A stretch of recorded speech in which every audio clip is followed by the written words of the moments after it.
Hola, soy Fernando Muñoz y esto es Más 68, un espacio donde converso con personas mayores de 68 años para rescatar su sabiduría, sus historias y el legado que nos dejan, porque creemos que escuchar al que ya vivió nos escucha a vivir mejor. En este episodio converso con David Guerrero. Creció en Ciudad Satélite, estudió ingeniería y en sus primeros años de carrera tomó una decisión que hoy parece absurda. Eligió entre dos empresas por el coche que le daban como prestación. Un Fairmont contra un Caribe. Eligió el Fairmont. Y esa decisión terminó marcando décadas de su vida profesional. Conoció a la mujer de su vida jugando dominó en la cafetería de la universidad. Le ahorcó la mula de 6, ella se enojó y hoy llevan 44 años juntos. Pero entre ese primer encuentro y hoy pasaron crisis económicas, 20 años en una empresa familiar que terminaron de un día para otro, y cosas que David tardó años en poder nombrar, pero hoy puede hablar de ello con una honestidad que muy pocos se permiten. Al final del episodio cuenta un momento en París con Patty a su lado y un chelista tocando, donde dice que pudo haber muerto dando gracias. Bienvenidos a conocer a David. David, muchísimo gusto y qué alegría tenerte aquí en Más 68 Podcast y por confiar en el proyecto. Con todo gusto, mi Fer, a tus órdenes, y vamos a iniciar en este podcast Más 68. Gracias. Y bueno, para quien no te conoce y no conoce a David Guerrero Hernández, ¿cómo te describirías en 3 palabras? Una persona honesta, leal y trabajadora. Ok, me hace sentido con todo lo que hemos venido platicando, preparando esta charla. Y bueno, me platicabas que creciste en Ciudad Satélite, ¿no? Desde muy joven. ¿Cómo era esa época en Satélite? ¿Qué puedes recordar de...?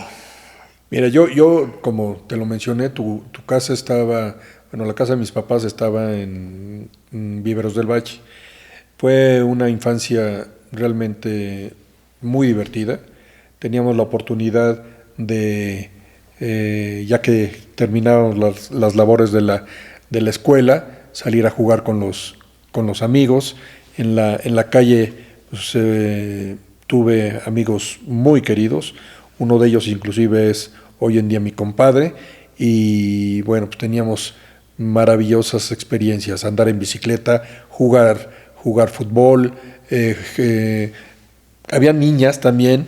No era una época en donde jugábamos mucho los niños con las niñas, más bien era que los niños andar en bicicleta, jugar béisbol, ir a jugar fútbol, ir bueno, nosotros por cuestiones de que mi mamá nos inculcó muchísimo, nadábamos mucho, tanto mi hermano como tu servidor, íbamos mucho a nadar, en un principio a la unidad Cuauhtémoc, la que está aquí en Naucalpan, y ahí llegamos, bueno, nos fue bastante bien, inclusive llegamos a estar una temporada corta en el CEDOM, okay. Y ya después pues estuvimos en el Club Casablanca, que hacíamos algo de ejercicio, también jugábamos tenis, y pues con los amigos de la calle, y ya después pues se fue ampliando el círculo con otros amigos de otras zonas.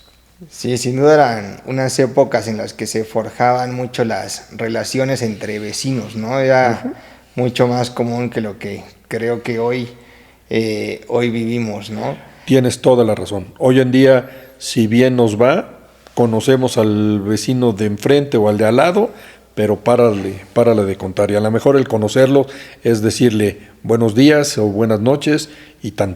Es correcto. Y también me platicabas de una tradición en las posadas navideñas, ¿no? ¿Qué me puedes decir de eso? Sí, eso era padrísimo. ¿Por qué? Porque las señoras o las familias se iban rolando las posadas.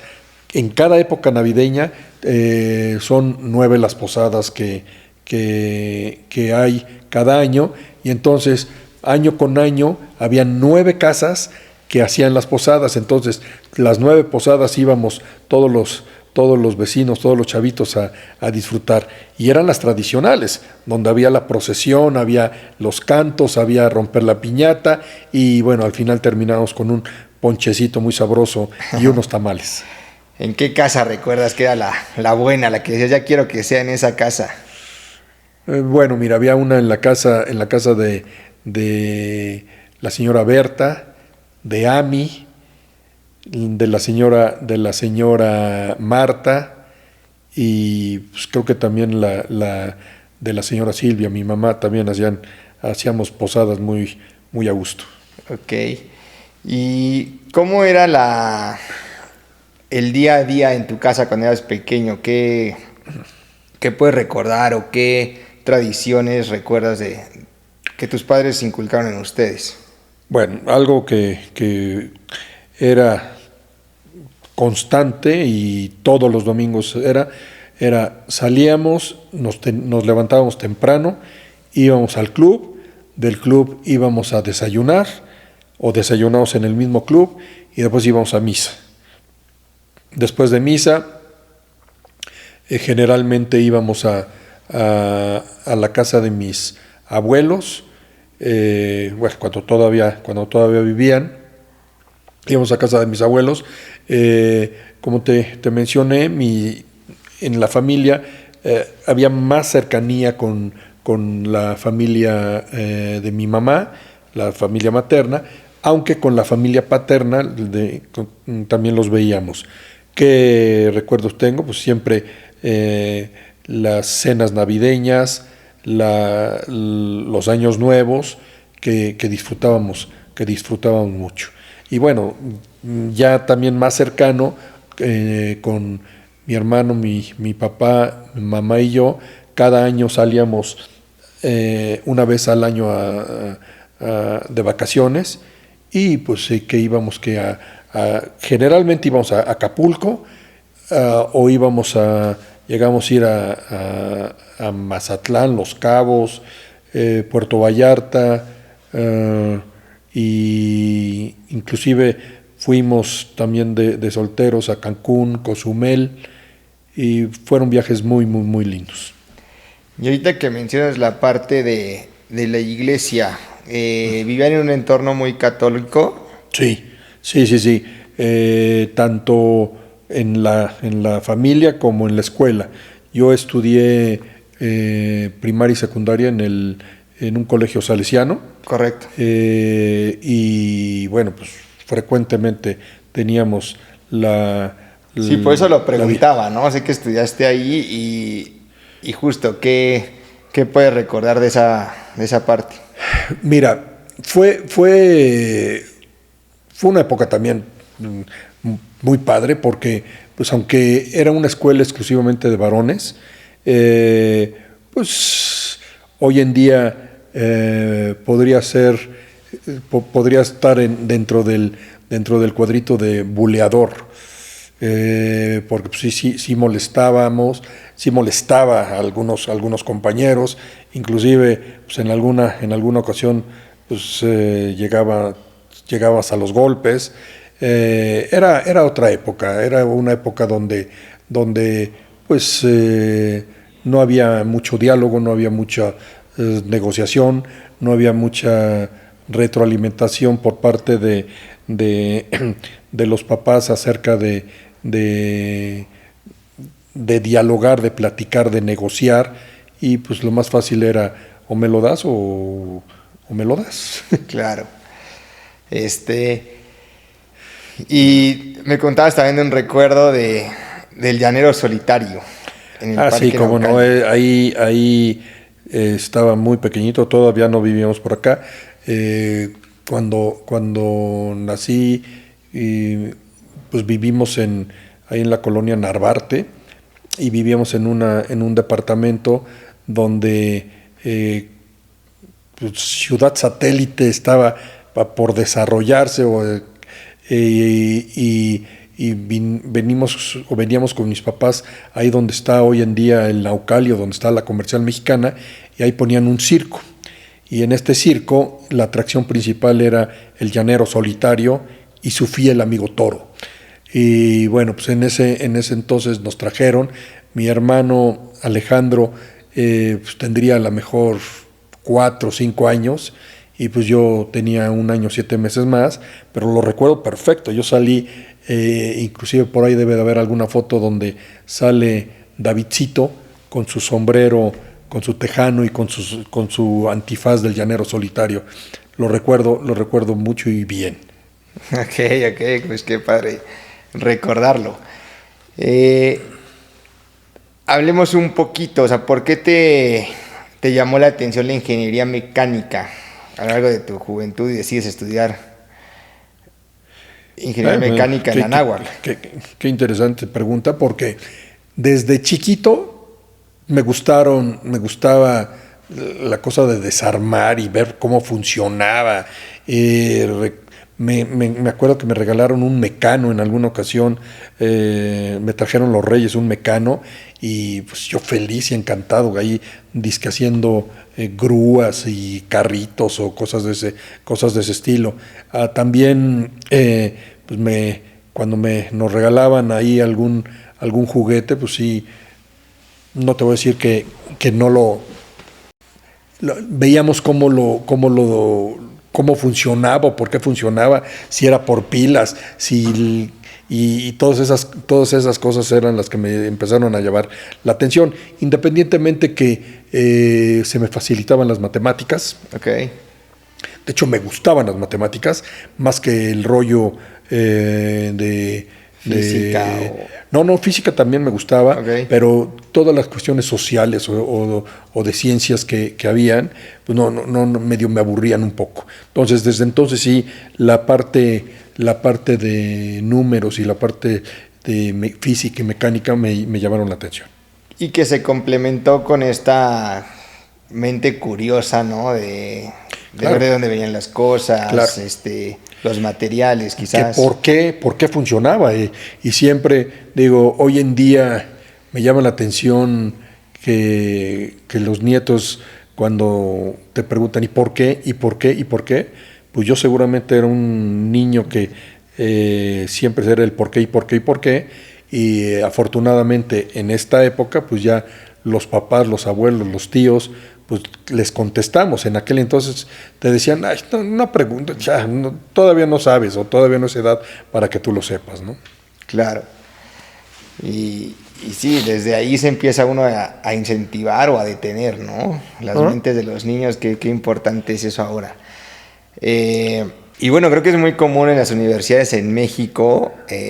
Yo también lo practiqué, el jugar dominó, ¿no? En las cafeterías de las universidades. Exacto.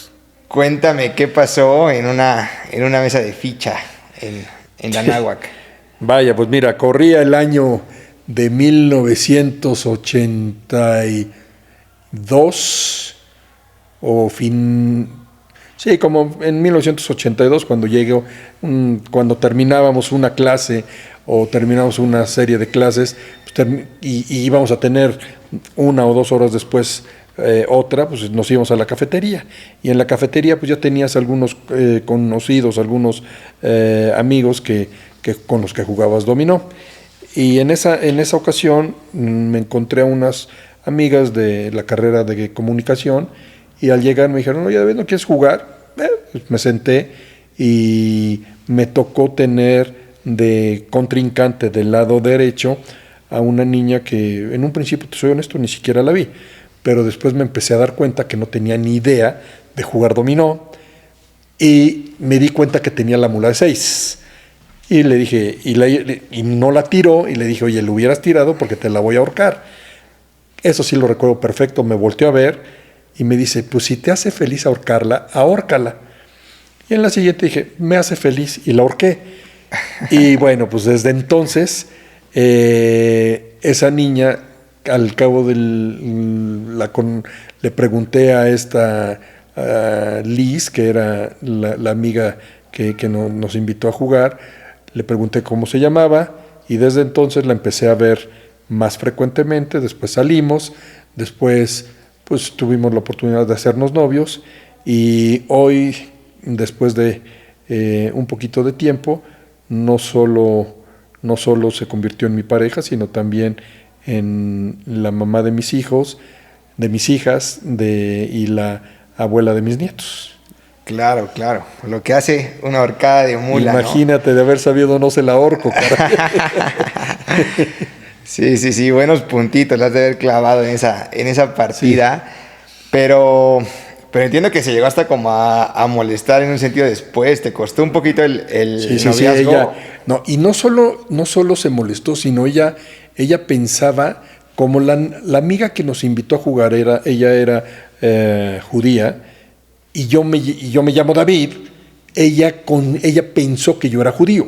Okay. Y vaciado, porque después de unos días me dice, oye, esta Liz le dijo a Patty que había soñado que ella y yo nos casábamos. Le dice, ¿cómo crees? Y además tu primo es judío. Dice, no, primero no es mi primo y tampoco es judío.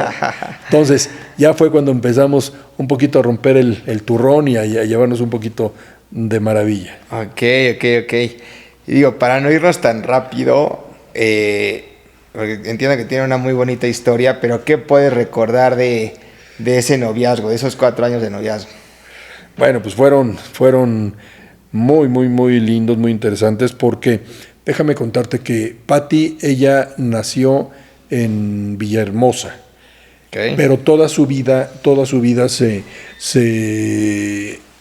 vivió en distintos lugares. Su papá fue un alto funcionario de la Secretaría de Educación y lo estuvieron moviendo en distintos estados del país.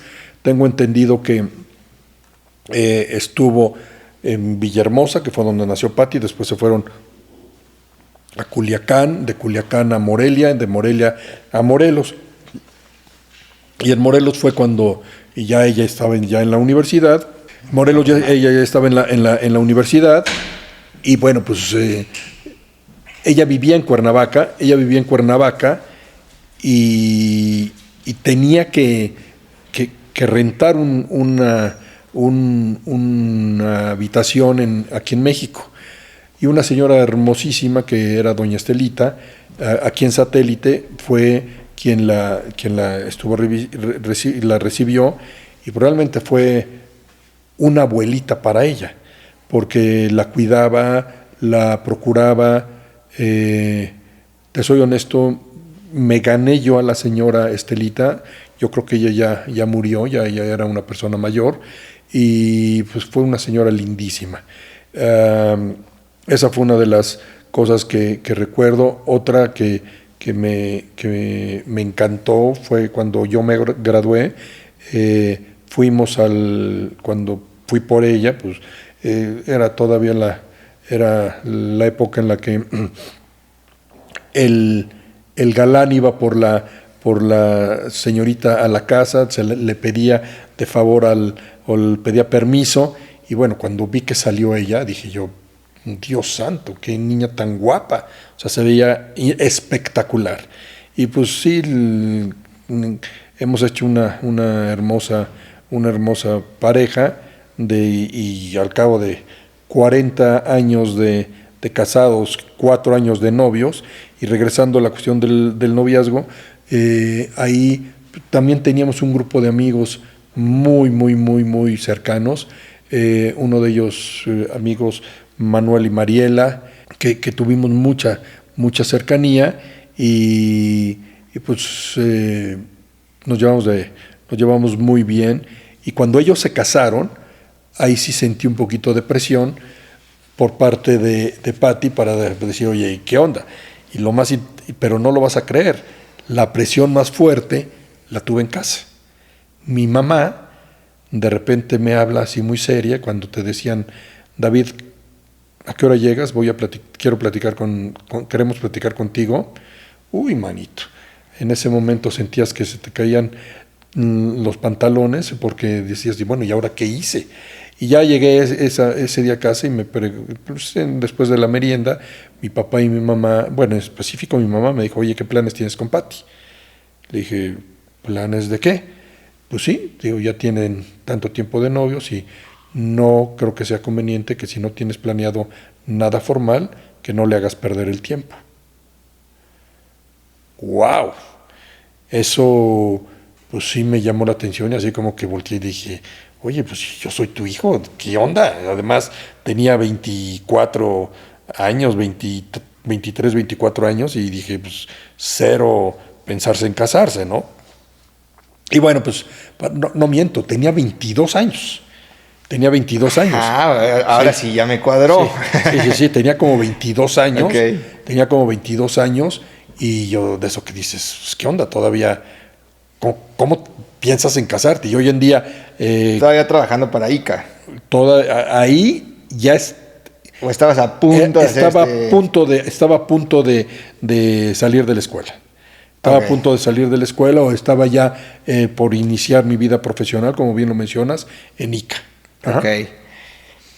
Ok.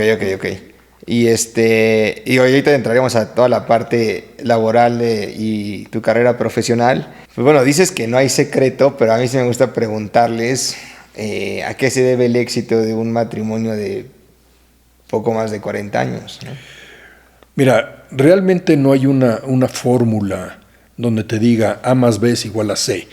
Aquí realmente hay altibajos, hay momentos complicados, hay muchos momentos maravillosos y lo más importante en una relación, y esto debe ser trilladísimo, es la comunicación.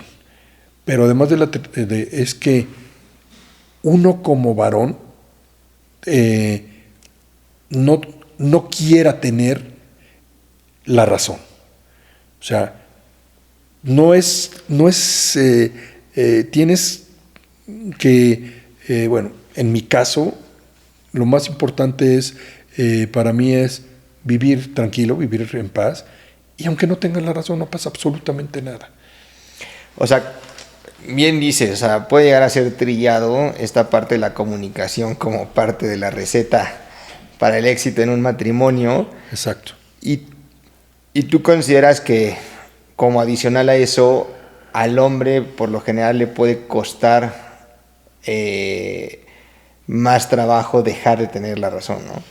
Uh-huh. Sí, primero dejar de tener la razón.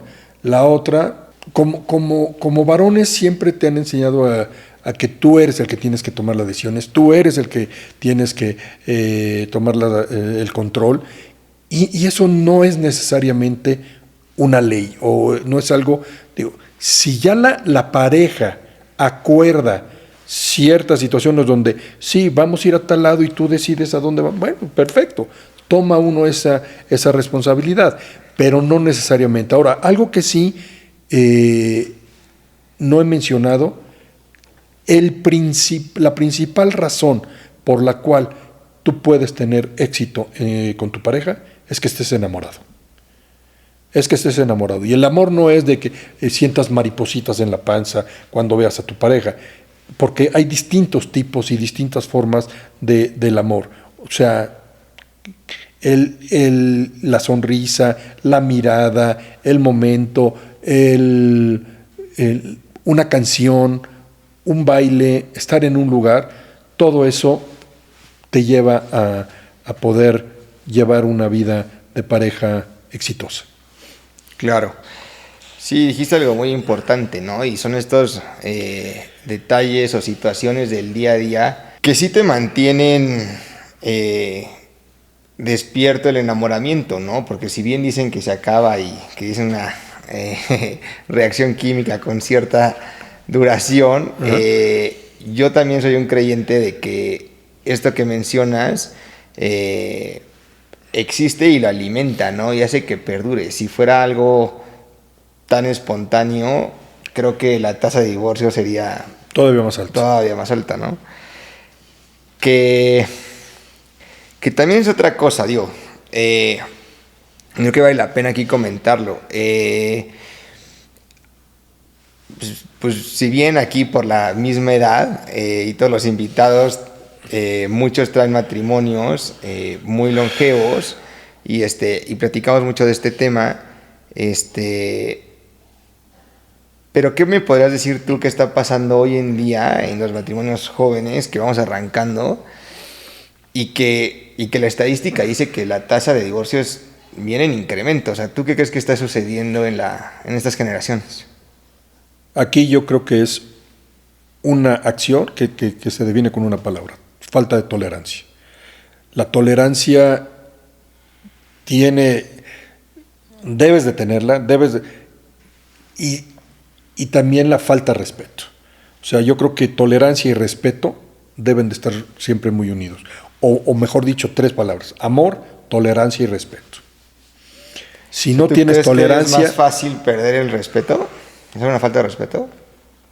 Yo creo que es más fácil no tener tolerancia. En esta inmediatez de esta generación, que todo lo queremos. O sea, como rápido. Y la tolerancia no solo es con tu pareja, la tolerancia también la vemos en las cuestiones profesionales. Correcto. Donde si todo lo queremos hacer tan rápido, que si no lo hacemos tan rápido es porque no tengo éxito, porque debo de cambiarme o debo de modificar y yo creo que la tolerancia, la paciencia es muy importante. Ok, sí, sin duda. También lo creo. Y bueno, tienes una historia que me pareció muy interesante, que, digo, en un asalto terminaste acompañando a los asaltantes y pasando una noche, ¿no? Cuéntanos, ¿qué pasó ahí? Híjole, yo creo que esa es la historia de terror o de miedo más importante que tu servidor ha vivido. Esto fue en la vocacional preparatoria. Pues esto, ¿qué tendríamos? ¿Qué sales? ¿18? Sí, último año, ¿no? 18, 17, 17 tenía, efectivamente. Llegamos 4 amigos: Jerónimo, Orlando, Armando y tu servidor, y nos íbamos rolando el coche para llegar ir a la escuela. Y ese día en la tarde teníamos un taller de tornos mecánicos o taller mecánico. Y al ir entrando a la escuela se acerca un tipo y me abraza o me toma, y yo sentí algo aquí en las costillas. Y esta persona me dice: acompáñame, dame las llaves de tu coche. Yo ese día no llevaba coche, entonces volteo y le digo: estás equivocado, yo no traigo coche. Pero ahí fue mi error, y volteo y le digo: el que trae el coche es él. Y van con Jerónimo y le dicen lo mismo, y yo me acerco a él, y las 2 personas se salen y nos sacan. Los 2 llevaban pistola, y nos dicen que los lleváramos a recoger unos folders y unas hojas de la Federación de Estudiantes o no sé qué cosa. Jerónimo les iba a dar, les dijo que no les daba las llaves y que los llevaba. Y yo le dije: yo te acompaño. Entonces Jerónimo iba adelante, yo iba en el asiento de atrás. Era un Dodge Dart el que tenía el coche, muy bonito en su momento. Y en el asiento de adelante iban 2 personas, uno de ellos muy fornido, que llevaba una pistola, se sentó, y otros 2 atrás conmigo. Es decir, íbamos 6 personas en el coche. Se jalan para allá, para el rumbo de Naucalpan, hacia arriba, creo que se llama el Molinito. Uh-huh. Y estaba horrible. Yo no conocía por ahí, calles sin pavimentar y todo eso. Y sorpresa, no iban a recoger folders, iban a una tienda de abarrotes muy grande a asaltar. Se meten estos cuates y se queda uno con nosotros en el coche con una pistola para que no nos fuéramos. Le dijeron que abriera la cajuela, abrió la cajuela y se meten los otros 3 personas que estaban, y sí veía que inclusive habían otras 2 personas del negocio que estaban sacando cajas de alcohol, de bebidas alcohólicas, y ya pues, llenaron la cajuela, cerraron, se suben atrás las 2 personas conmigo, el que iba adelante con Jerónimo, y todavía a mí me da una botella de un coñac muy famoso en ese entonces. Me dice: ten, este es para ti. Y ya nos arrancamos, ya íbamos de regreso a la escuela, cuando de repente pues, llegan 2 patrullas, y nos bloquean. Y se baja Jerónimo, que venía manejando, y le dice, levantando las manos, oigan, nosotros no hicimos nada, y el que iba al lado de él se baja y saca la pistola y le apunta al policía, hazme favor. El policía, pues, con su experiencia, toma a mi amigo del cuello y le dice, si tú disparas, le vas a dar a tu amigo, y yo le doy a los tuyos, y me pone a mí la pistola aquí. No, susto terrible. Ya a la mera hora ya llegaron otras patrullas, detuvieron a ese cuate, nos llevan a Naucalpan, y llegando a Naucalpan llegaron un contingente ahí con metralletas y con pasamontañas y todo ese asunto, y pues que eran policía judicial del estado. Nos llevan a otro lado y ya pues ahí nos tienen ahí detenidos, y por ahí sí es cuando dices los milagros existen, porque estamos ahí platicándole al comandante, Jerónimo y yo, qué es lo que sucedió. Cuando me asomo y veo ahí abajo en el estacionamiento, le digo, es mi mamá. Y me dice el comandante, sí, ya le avisamos. Pues qué bueno. Ya nos pasan a otro lado, y veo que pasa mi mamá, y le digo, mami, se da la vuelta, va a entrar, y un señor con una metralleta le dice, no puede pasar. Entra, y cuando sale voltea con los ojos llorosos y me dice, ¿cómo es posible? Y se va. Fue lo único que te dijo. Fue lo único que me dijo, y de eso que dices... O sea, como que no creyéndote. ¿Qué pasó? Bueno, pues para no hacerles el cuento largo, lo que le dijo el comandante es que estábamos detenidos por asalto a mano armada de una vinatería, y que estábamos detenidos. Pues le dicen eso a mi mamá, y que su pimpollo había hecho eso. Decía, pues, ¿cómo es posible? ¿Qué sucedió? ¿Por qué? Entonces, como a las 4 horas de eso, esto era como a las 7, 8 de la noche, como a las 12, 1 de la mañana, ya pudo entrar un abogado con el papá de uno de mis amigos, el papá de Jerónimo y mi papá.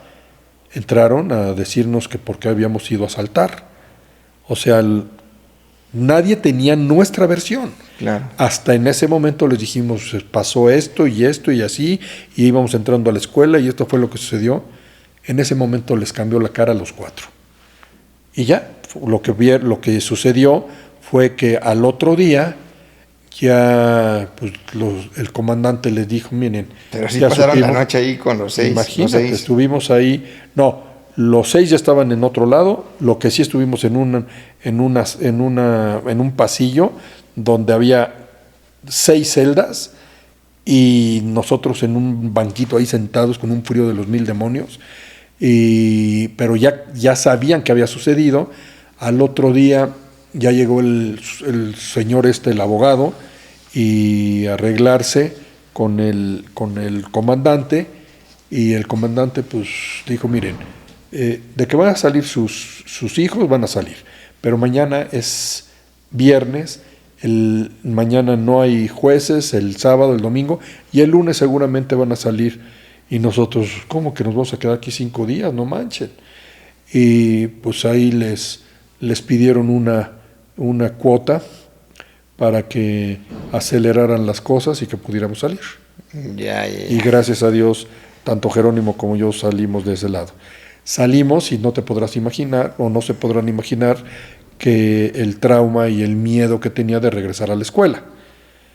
Afortunadamente, había una persona que nos estuvo cuidando a lo mejor una semana, no supe cuánto tiempo, y el director de la escuela, papá de otro amigo, de Sergio, pues estuvo ahí, dio instrucciones de que nos tuvieran al tanto, porque pues, los porros podían regresar en cualquier momento. Órale. Y ya esa fue la razón por la que tu servidor no fue, ya no entró al IPN, a UPIX, sino por eso ya mis papás me dijeron que buscara en cualquier escuela que hubiera aquí, pero que fuera aquí en México, porque primero quise ir al TEC, pero el TEC de aquí de Lago de Guadalupe estaba en proceso de que lo construyeran y estaba horrible. La Ibero estaba lejísimos. La que me encantó, o la que fuimos a ver y que me encantó, fue la de las Américas, pero me dijeron, aquí en México, no te vas a Puebla, ni a Monterrey, ni a otro lado. Y alguien nos dijo de la Anáhuac, y fuimos a verla, y pues sí, estaba muy linda. El plan de estudios también era muy interesante, y fue por lo que entramos tanto Jerónimo y yo entramos a la Anáhuac.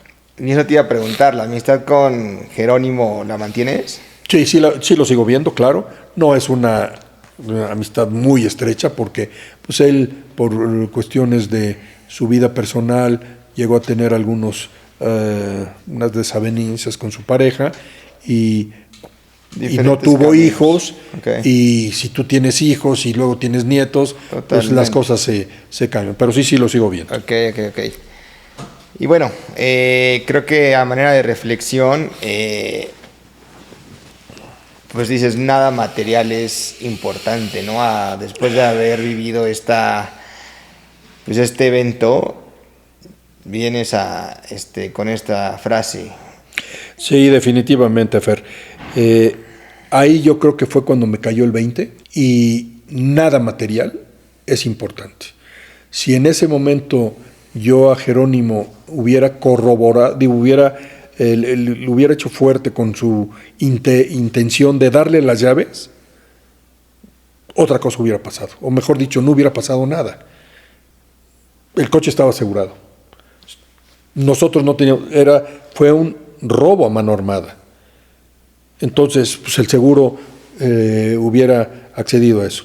Y esto, pues sí, sería una sugerencia a todas las personas que nos puedan escuchar, de que nada material tiene importancia contra tu integridad personal.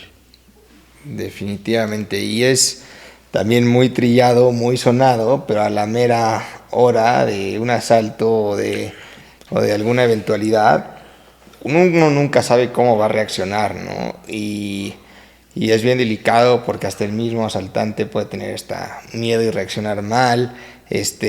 Uno puede, de cierta forma, ver la manera de escapar o de salirse con la suya y reaccionar mal, ¿no? Entonces, pues bueno, siempre este recordatorio ante una situación así, pues es importante, ¿no? Claro, totalmente de acuerdo contigo. Y bueno, tienes esta vida en la Universidad de Anáhuac, ahora nos platicas cómo entraste, y recién graduado de Ingeniería Mecánica, entras a una de las constructoras más importantes del país en ese momento, que es la ICA, ¿no? Sí, en la universidad, bueno, la universidad fueron 4 años de carrera, me fue bien a secas, o sea, tuve un promedio de 8.7, 8.8, una cosa de estilo, nada excepcional, pero tampoco nada malo, y pues gracias a Dios, cuando terminé la carrera no hubo ninguna materia que se debiera ni nada por el estilo.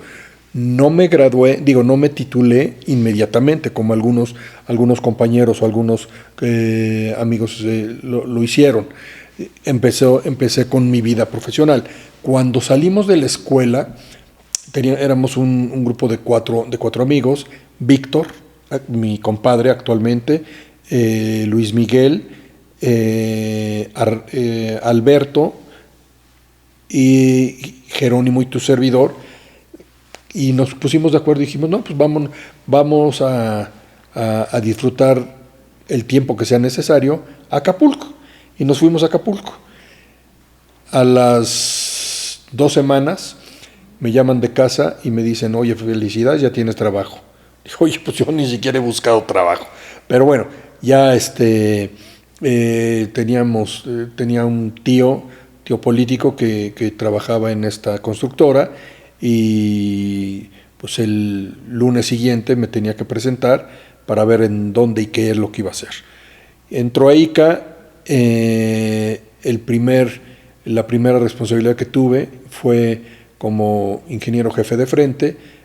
Nos tocó hacer la estación auditorio del metro, justo a un lado del auditorio. Ahí empezamos a hacer agujeritos, y lo interesante de esto es que trabajamos a 40 metros de profundidad del piso, y pues fue una chamba muy interesante. Nada que ver con un ingeniero de traje y corbata o de zapatos boleados que podías imaginarte de la náhuac. Y pues ahí cambié los zapatos por las botas, el traje por el overol y el casco. Ahora, pero como ingeniero mecánico, ¿te visualizabas en la obra en un inicio? No, o sea, no, esto sería como golpe de suerte y... No, sí, efectivamente, no. Sin embargo, la obra sí te cautivó y te gustó. Claro. Y además, mira, a mí lo que me... yo tuve, a lo largo de toda mi vida, he tenido la facilidad de llevarme bien con las personas que colaboran conmigo. Es decir, crear buenos equipos de trabajo. Y desde ahí, o sea, tenía sobrestante, tenía 2 sobrestantes, tenía mecánicos A, mecánicos B y ayudantes. Y conformé una plantilla muy interesante donde en este primer trabajo rotaba turnos. Empezaba a las 7 de la mañana, terminaba a las 7 de la tarde, y la siguiente semana empezaba a las 7 de la tarde y terminaba a las 7 de la mañana. Entonces fue una chamba muy padre, pero matadísima. O sea, recuerdo que empezabas a las 7 de la noche y salías a las 7 de la mañana. Como estabas abajo en el túnel, pues muchas veces no te dabas cuenta que era de noche, o no te dabas cuenta que era de día, pero sí veías tu reloj y decías, híjole, mano, pues son las 2 de la mañana y aquí este circo está funcionando como si fuera las 6 de la tarde. Claro. Entonces eso fue muy, muy interesante.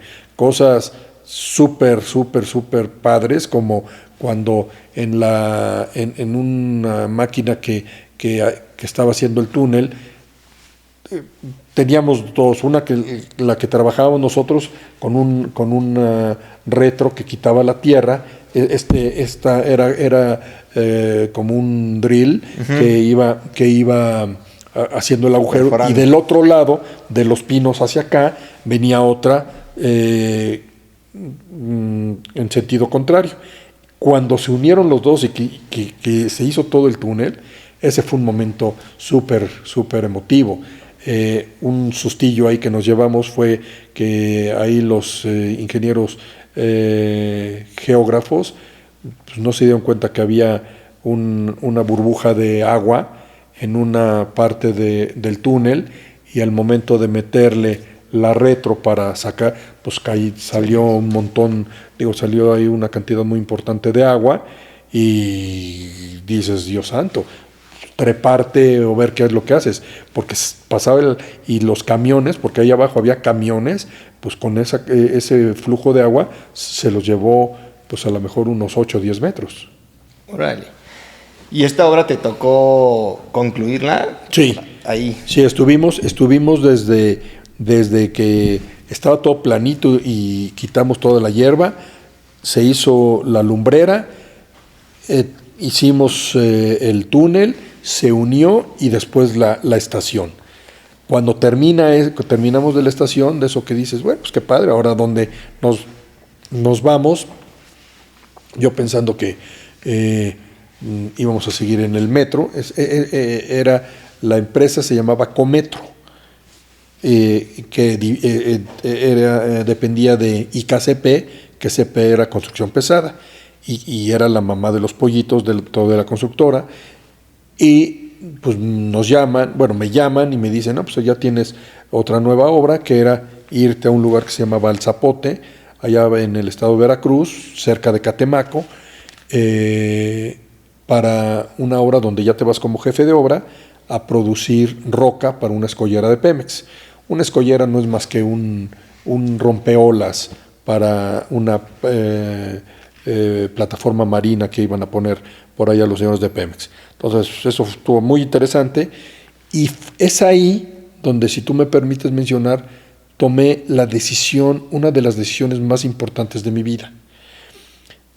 Porque yo ya era novio de Patti, mi novia en ese entonces, y yo veía a todos los grandes jerarcas y a los grandes jefes de la constructora que su vida era de pues, andar en distintos lugares, dentro del país y fuera del país, y no necesariamente en una ciudad, o no necesariamente en un pueblo, sino era en la mitad de nada, donde ahí se iba a hacer la obra, o podía ser una presa, podría ser un tren, podría ser un metro, podría ser un aeropuerto, un puente, lo que fuera.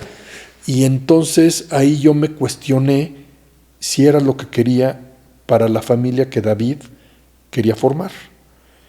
Y ahí sí, con modestia te digo, si hubiera seguido en ICA, también digo, me hubiera ido muy bien, porque pues, estaba sabiendo cómo dar los resultados para poder seguir adelante.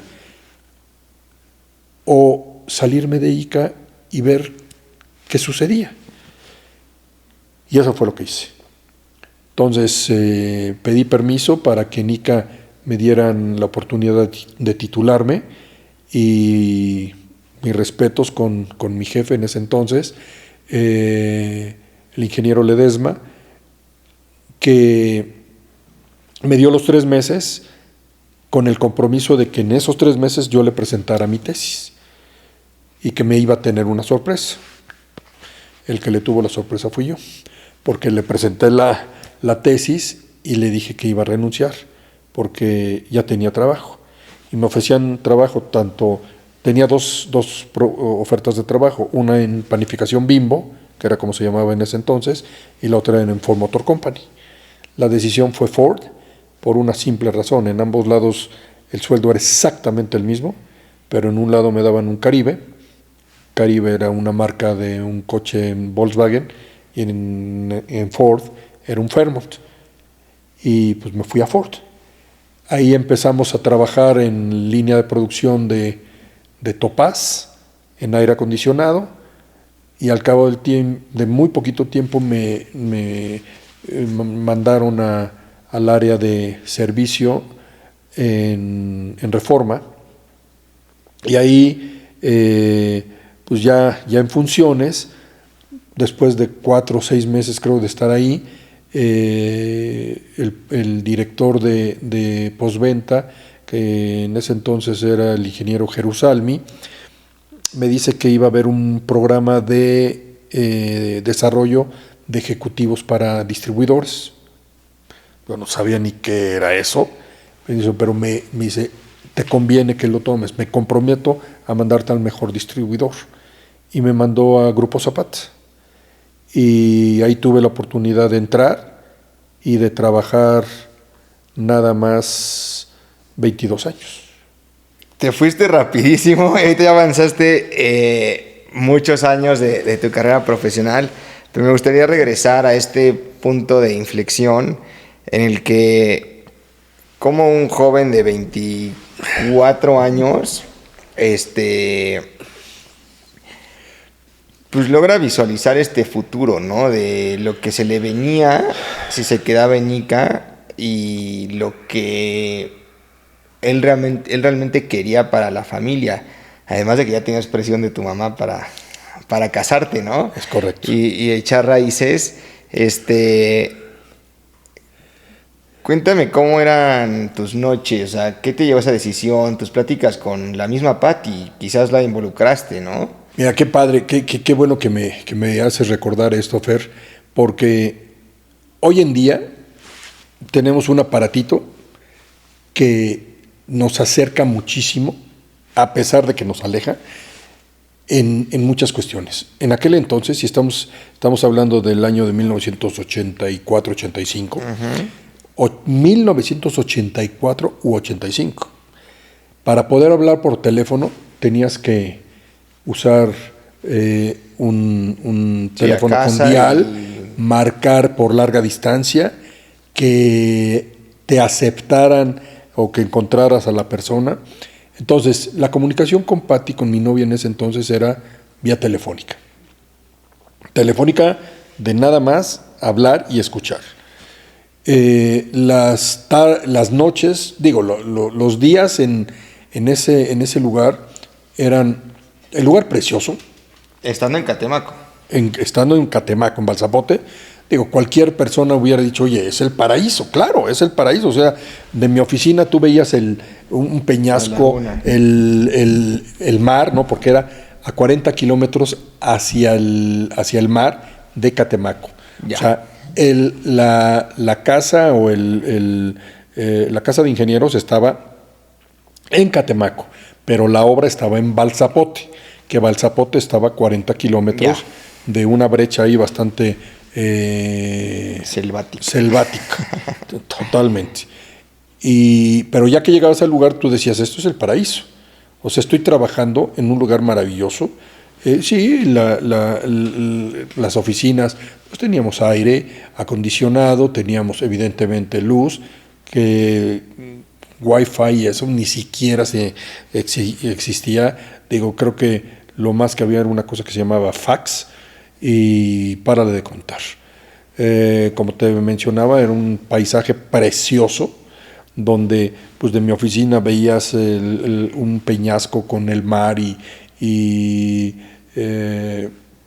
precioso, veías toda la obra como con unos camiones gigantescos que los conocíamos como Euclid, era donde subíamos la roca, de la roca lo movíamos a un chalán, que era un barquito con una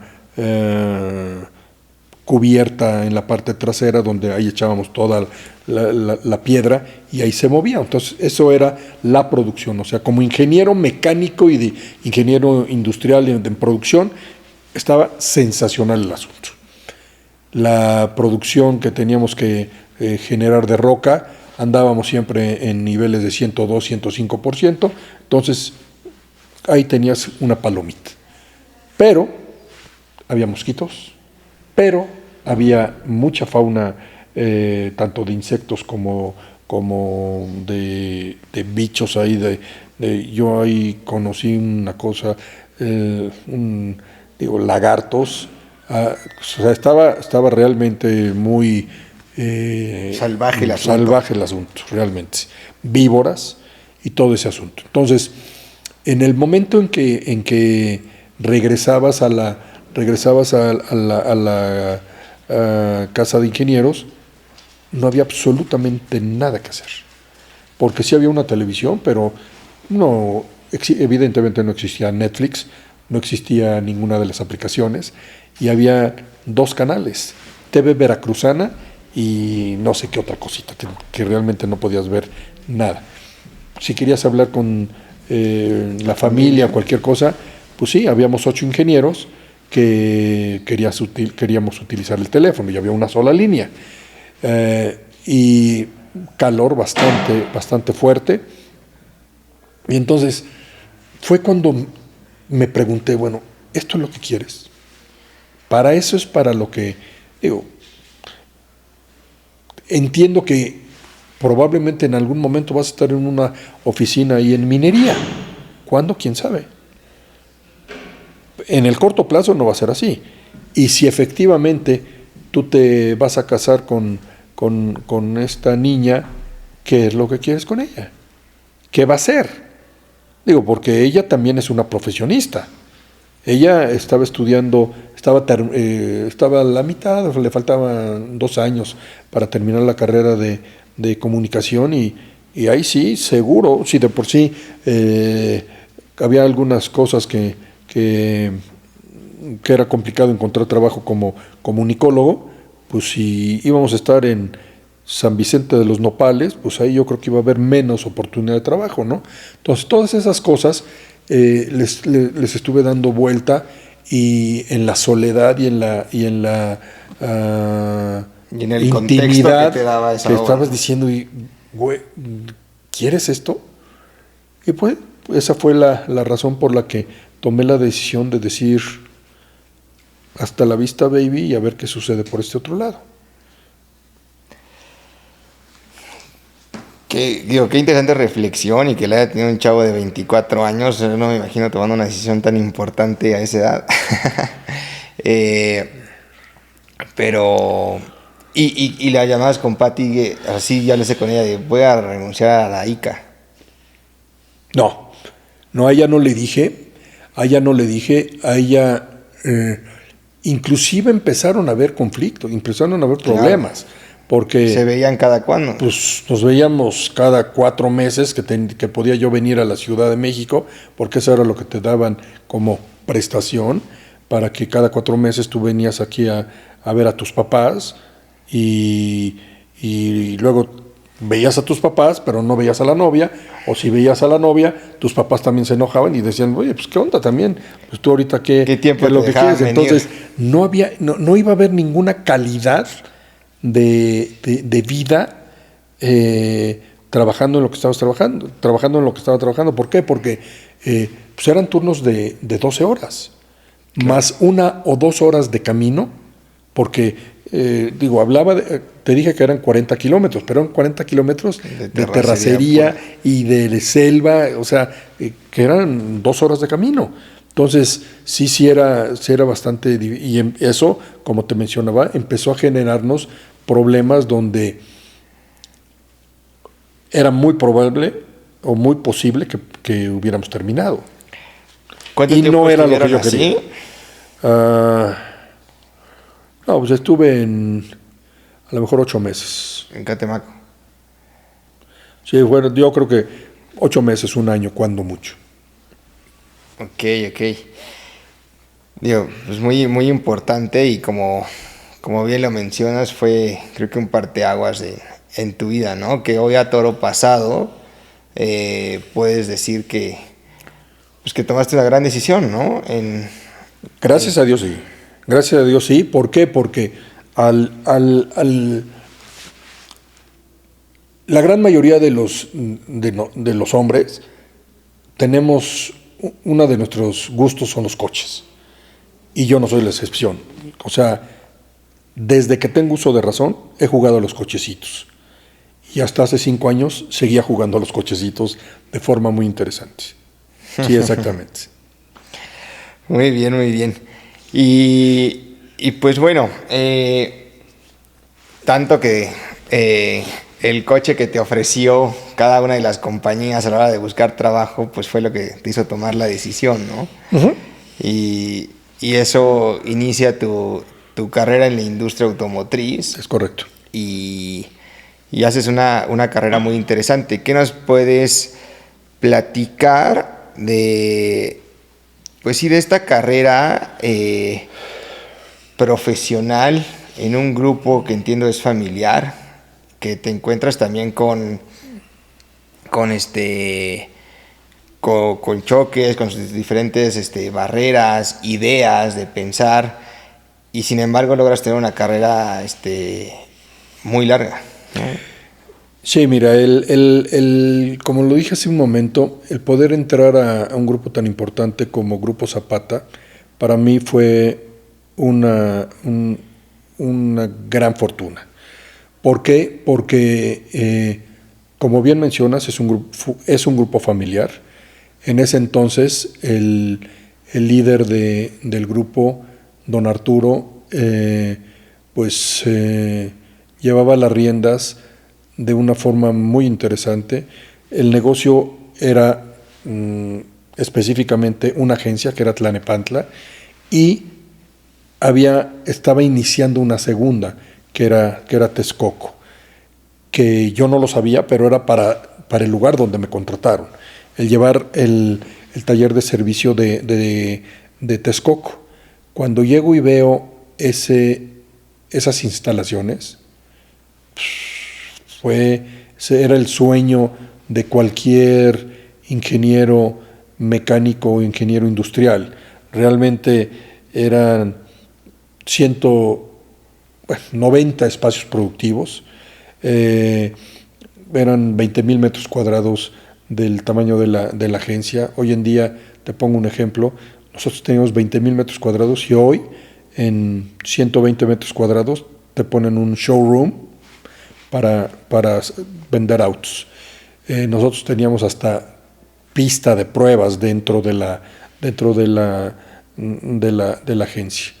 Y bueno, pues en ese desarrollo que tuve dentro de la organización, pues tuve la responsabilidad del taller de servicio, después la responsabilidad de refacciones y servicio, y después pues jugándole un poquito a las ventas de unidades. Y en ese entonces hubo un decreto por parte de un presidente, creo que fue de la Madrid, que ya no le permitía a las armadoras de autos producir camiones hasta de ciertas toneladas. Al cabo del tiempo eso lo vi para que ayudar a cierto político muy importante que tenía una fábrica de camiones. Eso al cabo del tiempo lo vimos, pero Ford ya no pudo producir camiones por arriba de la 350, y bueno, pues el grupo vendía una cantidad muy importante de camiones de arriba de 3,5 toneladas, y bueno, pues nos ofrecieron, cuasi regalada, una franquicia de una fábrica de camiones que era FAMS International, con motor International, pero en el futuro se asoció con un socio alemán que era Mercedes-Benz. Entonces eso pues, catapultó a la marca, pero por otro lado a Ford pues, le generó una molestia porque dijo, pues Ford, Mercedes, no vaya a ser que ustedes al ratito nos den una patada y se queden con Mercedes. Y don Arturo fue muy claro y dijo, eso nunca lo vamos a hacer y cada negocio va a ser manejado de forma independiente. Y fue cuando me dieron la responsabilidad de ya la distribuidora que fuera a mi cargo, y empezamos bueno, primero como éramos un absceso de la agencia, y ya después pues ya se construyó algo exprofeso para la agencia Mercedes Freightliner, y ahí fue donde estuvimos pues un tiempo también muy muy largo, llevando responsabilidades pues no solo en la asociación, no solo en la distribuidora, sino en la asociación de distribuidores. Ok. Sin duda has de haber pasado por muchísimos puestos y responsabilidades. Es correcto. ¿Qué nos podrías decir algún momento crítico de tu carrera profesional? Algo que hayas vivido que valga la pena recordar, algo bueno, algo fuerte que quisieras dejar aquí, fueron muchas satisfacciones. Tuvimos oportunidad de tener resultados muy interesantes, reconocimientos por parte de la marca, pues, que fueron muy importantes, viajes a distintos lugares del mundo, y viajes muy lindos y de muy buen nivel, donde conocimos plantas, museos y lugares lindísimos. Y algo, por ejemplo, fuerte, alguna decisión crucial, no sé, quizás tomar decisiones de alguna inversión, despedir a alguien, no sé, algo que nos puedas... No, mira, digo, como responsable de un negocio de tal nivel de flujo que tienes que estar manejando, tienes que estar tomando decisiones muy importantes, tanto en la compra de los inventarios como en la conformación de tu equipo de trabajo. Principalmente el no cuidar apropiadamente el nivel de tu inventario puede hacer que quiebres. Es decir, si compras de más, puede ser que quiebres, pero también si compras de menos, pues no vas a tener que vender. Entonces, ahí tienes una situación muy delicada. tienes que manejar una estación, ver cómo se comporta tu estacionalidad de ventas, ver cuáles son los productos que te está requiriendo el mercado, tener la capacidad de accionar y modificar los pedidos que tienes con la planta, pero no solo de unidades nuevas. Puedes hablar también tienes que tener presente las unidades usadas y tienes que tener presente también las refacciones. ¿Por qué? Porque es imposible que tengas en tu almacén de refacciones desarmado ahí un vehículo para ver si te piden alguna pieza. Claro. Ahí mucho depende también del crecimiento y de la fortaleza que tenga la planta fabricante o la planta a la cual representas. Al representar a Mercedes-Benz, Freightliner, Mercedes, Mazda, que son plantas o son marcas muy importantes, pues realmente tenías que estar muy atento a todas esas cosas que tenías que hacer. Y te mencionaba también de tu equipo de trabajo. Bueno, algo que era algo totalmente inaceptable era la falta de probidad. O sea, yo es algo que no tolero, no acepto, y si platicas con la persona que aparentemente está siendo desleal, y pues ahí puedes tomar a lo mejor una decisión equivocada, pero la decisión es: ya no trabajas en este lugar. Ok, pues comentarios muy valiosos. Algo que también mencionaste es que personalmente te afectaron las crisis que a lo mejor económicas te han tocado vivir, ¿no? Empezando quizás por la del 82, 94 y finalmente 2008-2009 que terminas tu carrera en Grupo Zapata. ¿Qué tienen en común estas crisis y por qué tienen impacto en tu vida? Bueno, primero porque pues las ventas se pueden ir al suelo. Puedes tener un inventario que te está costando en todo momento y por otro lado se está depreciando. Tienes en tu espalda a 120, 150, 200 familias que dependen de ti directamente, que son los empleados que tienes en tu nómina. Tienes a unos accionistas que también están preocupados y junto contigo de qué es lo que va a suceder y que su patrimonio se puede esfumar. Entonces, y es un entorno que no lo controlas tú. ¿Por qué? Porque una crisis porque quitaron unos alfileres de la economía, pues todo eso tú no lo puedes controlar, pero sí te forma un carácter de cuidado, donde tienes que tener precaución, tienes que tener cuidado, pero no excederte, porque si no también entras a una actitud timorata, donde en los negocios eso no es posible llevarla a cabo. Que sí es muy importante, el respaldo que tienes de tus jefes. Yo mencioné hace un momento a don Arturo, menciono a José Arturo, que realmente en todo momento, y a la familia Zapata como tal, en todo momento tuvieron la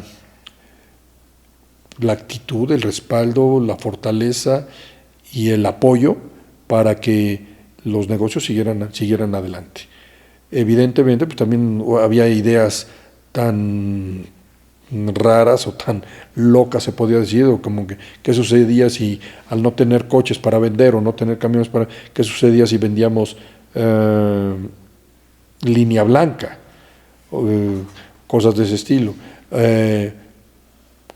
Algo que también no mencioné hace un momento es lo que era la cartera vencida, claro. el cuidar a recuperar el dinero que te debían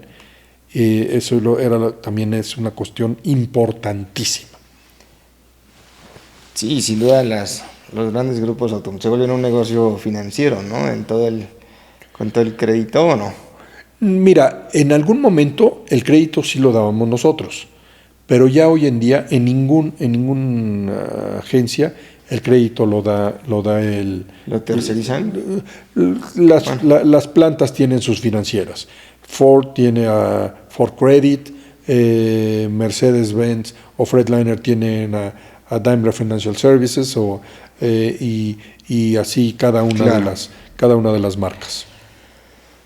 Y bueno, yo entiendo ahora por qué las crisis sí es relacionado a las ventas, de las situaciones en las que vivía la compañía, ¿no? A manera de crisis global, ¿no? Pero personalmente en 2009 te toca vivir pues algo muy fuerte, porque después de 22 años en la misma empresa, en el mismo grupo, pues sales de ahí, ¿no? Y sí. Cuéntanos esa experiencia. ¿Qué edad tenías y cómo lo sobrellevaste?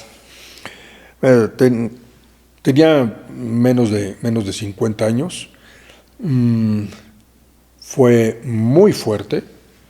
O sea, hoy en día muchos de personas de tu generación o más jóvenes no les interesa tener un arraigo en alguna empresa. Todo tiene que ser muy rápido. En el caso particular, después de 22 años de estar trabajando en un negocio donde realmente te sientes parte de la familia, parte del negocio, de repente estás fuera. Y estás fuera por una crisis, porque tú dices, híjole, esto es una reestructura que se está haciendo, donde las cosas los resultados no se están dando como se debieran, y lo entiendes. Pero también, por otro lado, tienes un miedo terrible de qué es lo que va a suceder. ¿Por qué? Porque aunque no eres una persona como yo, la edad que tengo hoy en día, pero aún así dices, ¿qué va a suceder? Mis hijas estaban todavía en la universidad y los compromisos pues estaban todavía muy fuertes. Afortunadamente, pues mi salida fue total y completamente muy buena por parte del presidente de la empresa. O sea, no escatimó un solo peso al darme las gracias. Y bueno, pues ese año, salgo en 2009 y tenía una firma, y firmé un contrato de no competence, que eso lo que quiere decir es que durante ese año no podía yo trabajar en la industria automotriz. Y aunque entiendo que eso más que legal, que no tenía nada de legal, era más bien una cuestión de un compromiso personal, mismo que honré. Y en ese año tuve la oportunidad de colaborar con uno de mis mejores amigos, con mi compadre, jugando al restaurantero como director de operaciones.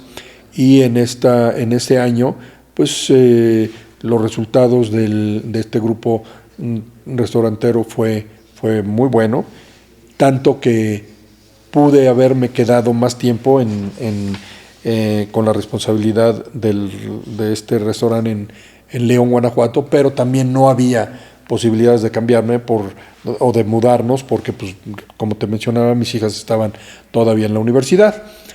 Y recibo una llamada de el presidente del Grupo Zapata, donde me dice que me agradecía y me reconocía el hecho de haber honrado ese compromiso de la no competencia, y que me estaban buscando, le estaban preguntando por mí en otro grupo, que si me interesaba regresar a la industria, situación que le dije que sí, que le agradecería el hecho de que me ayudara, y regresé a la industria automotriz. como responsable de marca de Grupo Autofin, y bueno, pues ahí estuvimos un año como responsable de la marca de Volkswagen Vehículos Comerciales. Ok, interesante. Y cómo, pues me imagino que es la respuesta de un hombre trabajador, como bien te describiste al principio, de salir adelante, ¿no? Y de sacar a tu familia adelante, ¿no? Y de adaptarte, ¿no? Porque pude haber estado en ese rincón enconchado, llorando y quejándome, o la otra es, pues, muévete, mi rey, porque no solo te gusta un nivel de vida, sino también tienes un compromiso con 3 personas que amas con todo tu corazón. Entonces, pues, primero, sacúdete y síguele adelante. Y bueno, pues eso y lo que también te ayuda es el haber dejado el haber sido transparente durante todo ese tiempo, que una persona tan importante te pueda recomendar para que sigas trabajando en la industria, ¿no? Claro, sin duda es dejar una buena huella, ¿no? Uh-huh, uh-huh. Y vamos a retomar el tema de la familia. Sí, digo, como bien visualizabas, no que ibas a estar de ciudad en ciudad y que ibas a enfocarte en tu pareja en ese momento, pero después vendrían las hijas. ¿Cómo es David como papá? Y ahora como abuelo, pero vamos primero como papá. Mira, definitivamente soy bendecido por el patrón, porque tengo 2 hijas maravillosas, de las cuales estoy completamente orgulloso de las 2. Paola, la mayor, ella es licenciada en pedagogía, estudió en la UP, y profesionalmente hablando tuvo puestos muy interesantes y muy importantes. Hablo en pasado porque ella y Juan Pablo, su esposo, mi yerno, tomaron la decisión hace escasos 6, 8 meses de que ella ya dejara de trabajar de estar en su casa. Yo creo que eso, no sé, en un futuro lo sabremos mejor tú y yo, pero a lo mejor ella regresa, pero con otra carga de trabajo. Ella llegó a tener la responsabilidad de ser la responsable de capacitación en una marca premium de moda, que es Hermès. Entonces, pues, tuvo una responsabilidad muy fuerte. Mi hijita la menor, Carla, también ella está casada, ella es responsable, es la responsable comercial de una franquicia deportiva aquí en el país.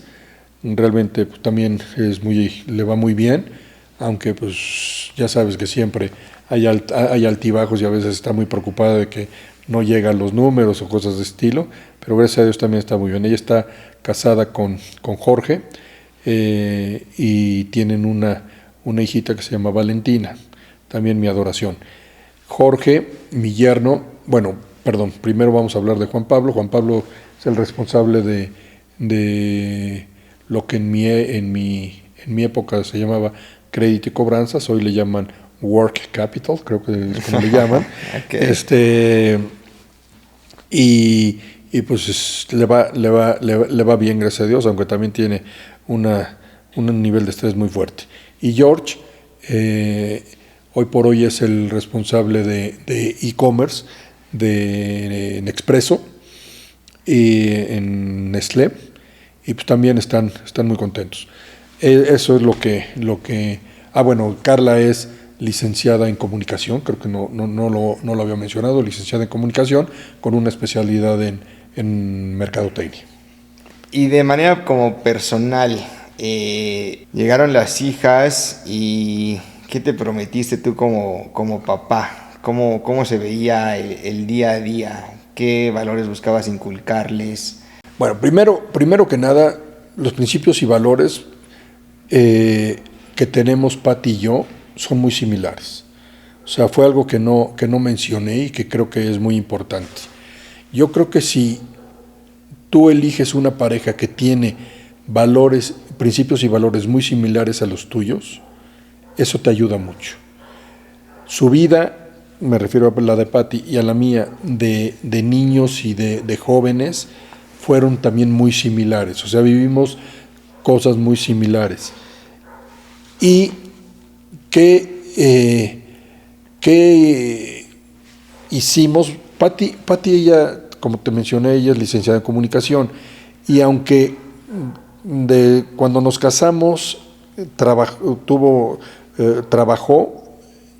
después cuando nos embarazamos dejó de trabajar, y hasta que las niñas tuvieron, creo que 5 años, ella retomó su vida profesional.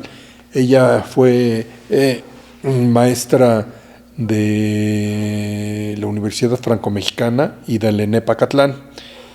E inclusive hay un aula ahí en la Franco que tiene el nombre de Pati, y bueno, pues hace 8 meses también ya se retiró, y bueno, pues ella hoy en día sigue chambeando ahí como administradora de un edificio ahí en Lomas Verdes. ¿Qué nos pues más que imponer, trabajamos con ellos con el ejemplo? No es fácil.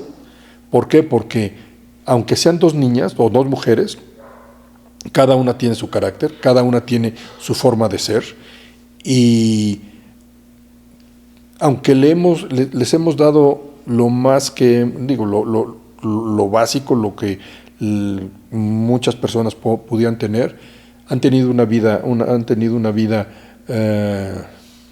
creo que buena, y eso lo vemos ahorita también con ellas con sus hijos, o ellas con su familia. Entonces, aquí, ¿qué es lo que creo que es importante? La congruencia. O sea, tanto Pati como tu servidor hemos manejado cuestiones congruentes, y ni Pati es fácil, ni yo soy fácil. Tenemos carácter fuerte, somos estrictos, pero también tenemos mucha comunicación, en el sentido de que las escuchamos y también nos escuchan. Y algo que hoy en día sucede es que también nos ven mucho. O sea, yo creo que hasta nos analizan un poquito. Ok. David, algo que me pareció muy valiente de tu parte, y agradezco la apertura cuando planeábamos esta entrevista, fue mencionar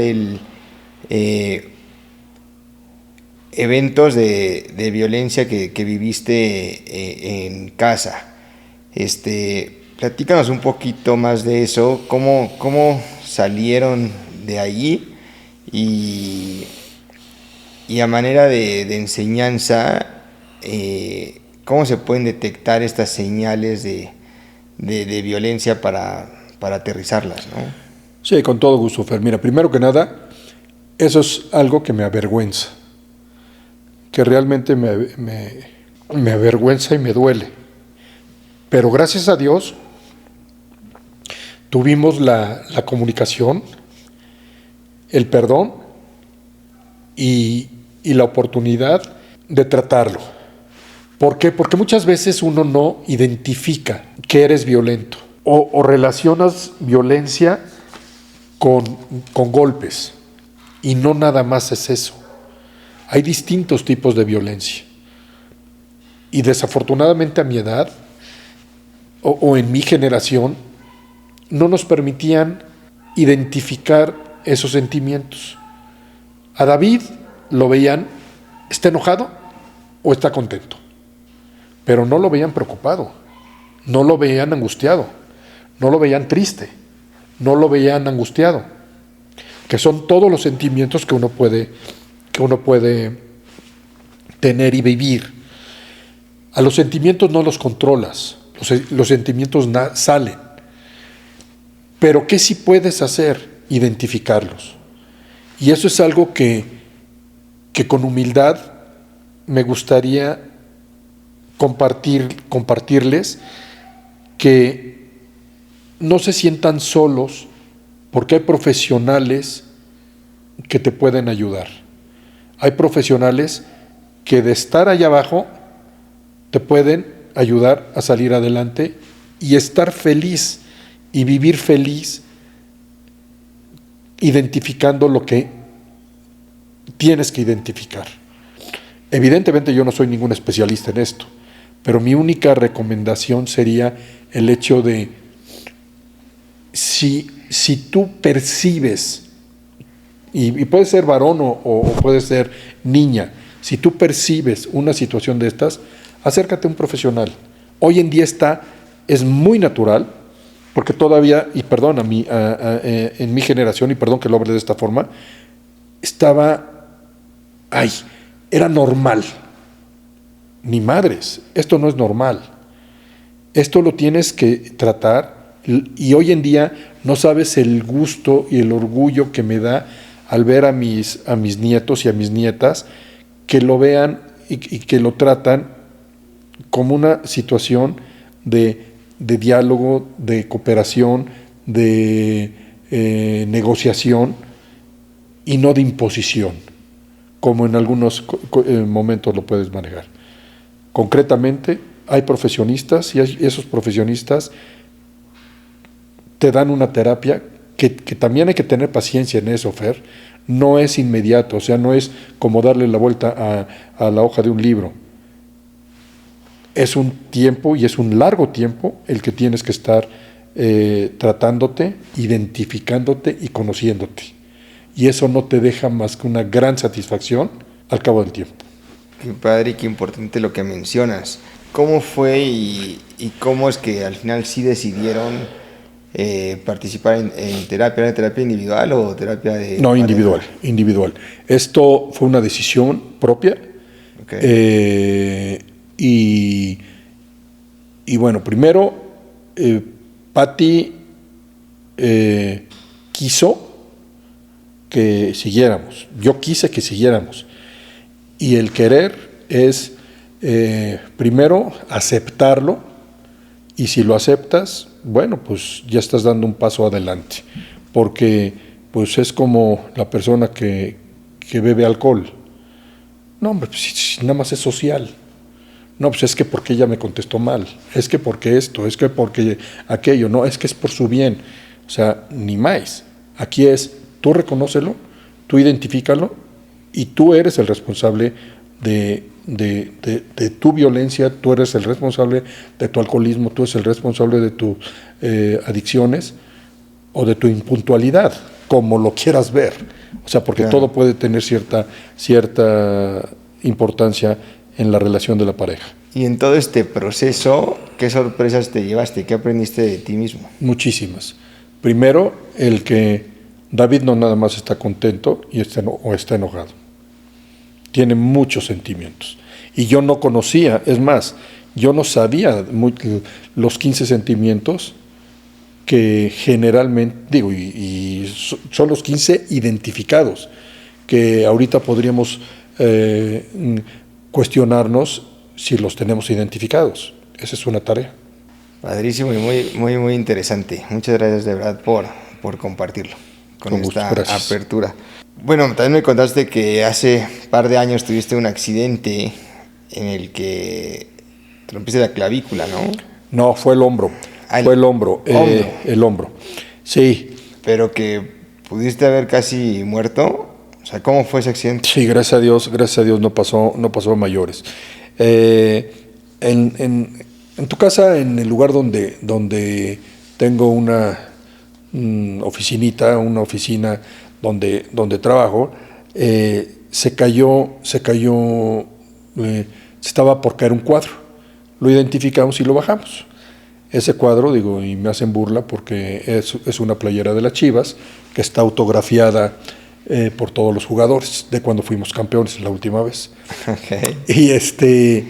Y para evitar que se fuera a romper, lo bajamos y lo íbamos a mandar a arreglar porque estaba roto el vidrio. Okay. Bueno, se manda a arreglar, lo corrigen y estaba ahí abajo. Digo, la losa sí es alta en ese lugar, mide 3.20, 3.40, algo así. Y dije, no. El viernes, los viernes iba el mozo y la pudo haber puesto. Esto era un jueves, 21 de marzo. Dije, no, pues yo la voy a poner. Pero como buen ingeniero, tiene que estar bien puesto. Entonces, traigo mi tala, no nada más iba a ser con clavito. Entonces, traigo las pijas, traigo los taquetes y todo el asunto. Pongo una escalera de estas que se soportan en la pared. Dije, no, esta no, porque se va a resbalar y se va a caer. Puse una de caballete, de tijera, y me subo, hago el barreno, queda perfecto, mido con el nivel, ya estaba bien. En el segundo barreno me quedó un poquito lejos y error, paso por arriba del caballete, paso las piernas y hago fuerza. En el momento que hago fuerza, la escalera salió volando y David, ahí vas para abajo. El problema es que iba a caer en unas base de una mesa metálica que estaba con las patas hacia arriba, de cabeza. O sea, por eso te digo que pudo haber sido mucho más delicado y a lo mejor no hubiera estado aquí contigo. Veo eso y puse el brazo para sostenerme. Evidentemente pues no lo pude hacer y caí de brazo, hombro. Pues para no ser el cuento largo, el hombro se hizo pinole. Una clavícula se me lastimó también, una costilla, se lastimó, la rodilla y el tobillo. Pero bueno, ya estamos ya al tiro.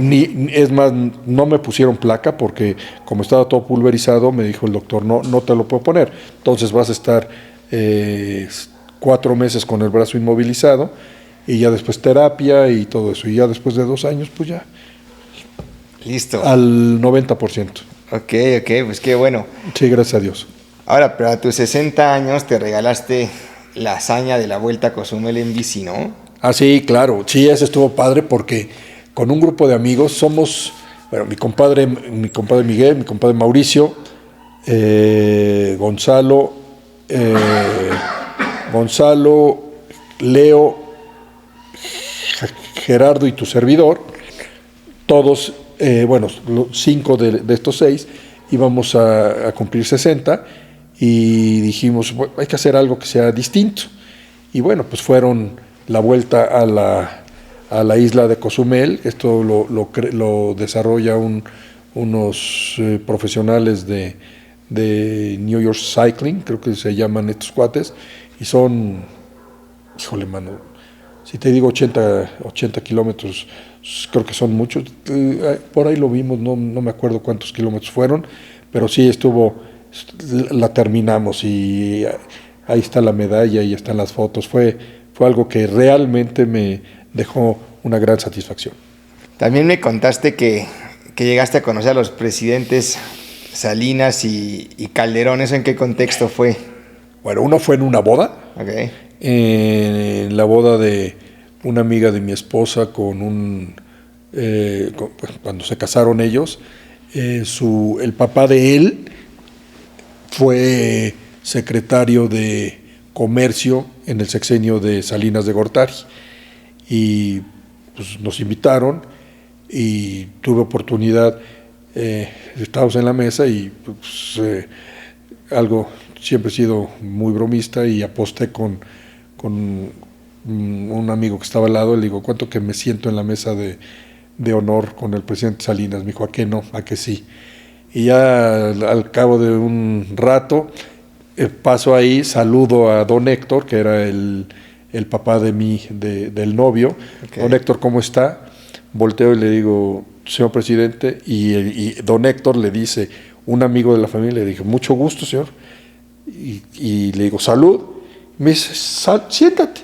Y ya me senté ahí al lado y, digo, no me contó ningún secreto presidencial ni nada, pero sí estuvimos ahí platicando, te diré, 3-4 minutos, don Héctor, el presidente Salinas y tu servidor. Okay. Y con el presidente Calderón, ahí fue algo más institucional, estuvimos en Los Pinos, que algo del trabajo o de la asociación de AMDA, tuvimos que estar ahí y pues en la mesa donde estaba o donde me sentaron, él se sentó ahí, entonces pues ahí sí fue toda la comida, estando compartiendo la sal y el pan con tremenda personalidad. Ok, pues qué interesante y padres encuentros con presidentes que pocos llegan a tener en la vida, ¿no? Sí, gracias. Sí, eso fue, digo, de Salinas, al cabo del tiempo ya dices tú, mejor ni lo digo, pero con el presidente Calderón sí, un señorón, man, no manches. Me imagino. Tienes una frase que dice, contrólate, respira, retírate, mañana me lo agradecerás. Puedo imaginar en qué contexto va, pero quiero que me lo cuentes tú.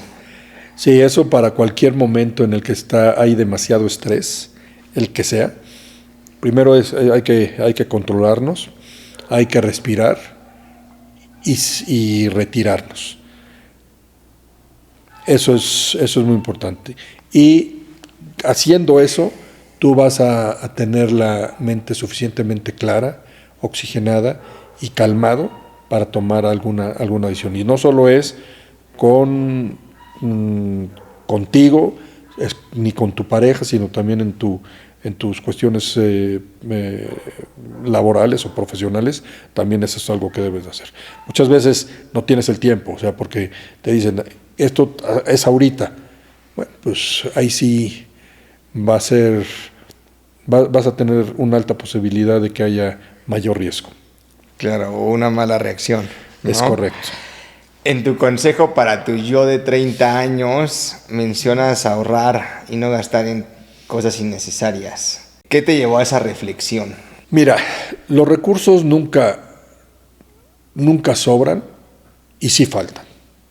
O sea, puedes tener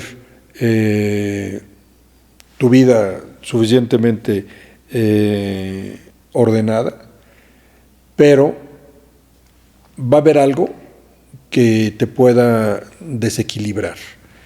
Y ese desequilibrio puedas decir, híjole, a lo mejor no hubiera gastado en tal cosa. Y puede ser a lo mejor, lo que sea, lo que sea. Y que sí debes de tener presente y hacer lo imposible para mantenerlo, un seguro de gastos médicos mayores. Que cuando llegas a tener cierta edad, son gastos muy fuertes. Lo mejor es no ocuparlo. Y ahí sí podrías escuchar a tu pareja que te dice, no, ¿para qué lo compras? Y mejor otra cosa. Pero si lo necesitas, pues qué bueno que lo tienes.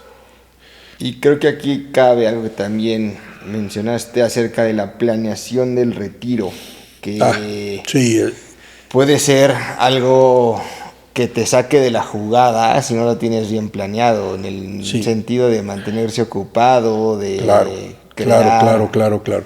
Eso es realmente muy importante. Mira, tengo un amigo que tuvo un puesto muy importante en un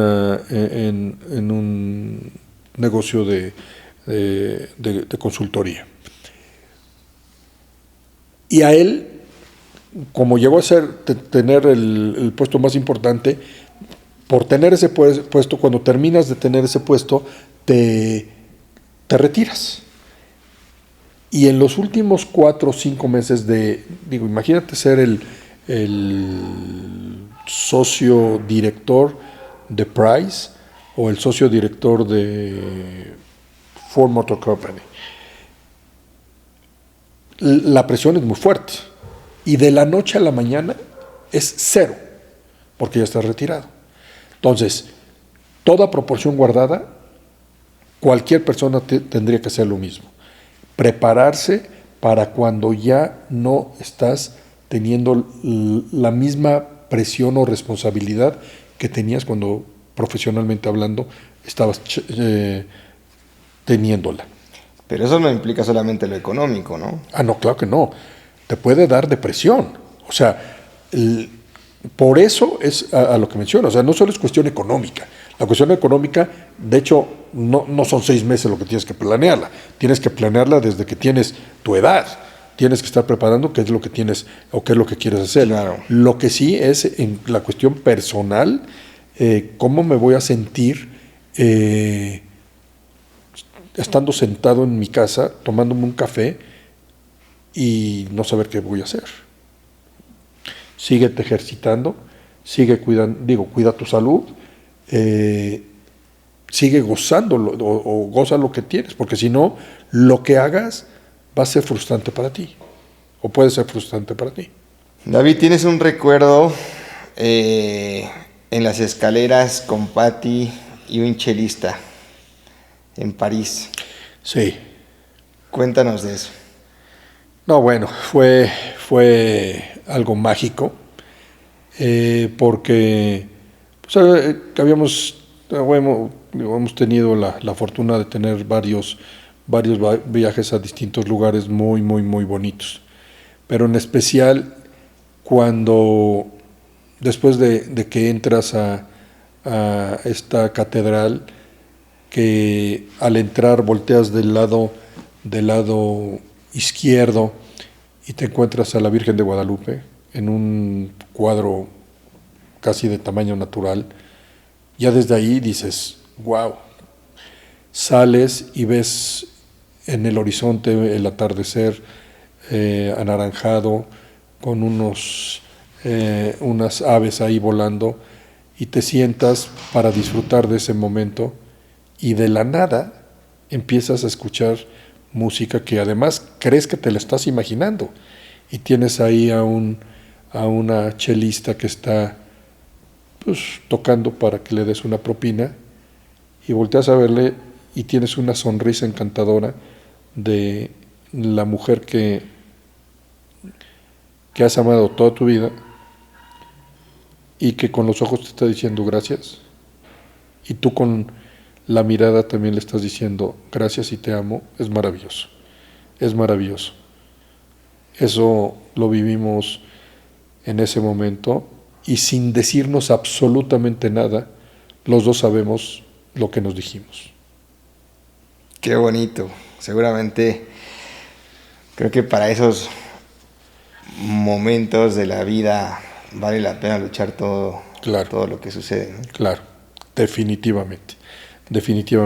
Y te mencioné uno más, y ese fue hace poquito, fue el año pasado, cuando íbamos todos los Guerrero Muñoz Uri, Betancourt Guerrero y Ugartechea Guerrero, que es decir, mi esposa, David, Paola, claro, todos entrando a Disney World. Claro. La carita de felicidad de las 3 pulgas, de las mamás, de los papás y de nosotros, porque hay una foto, y fue maravilloso.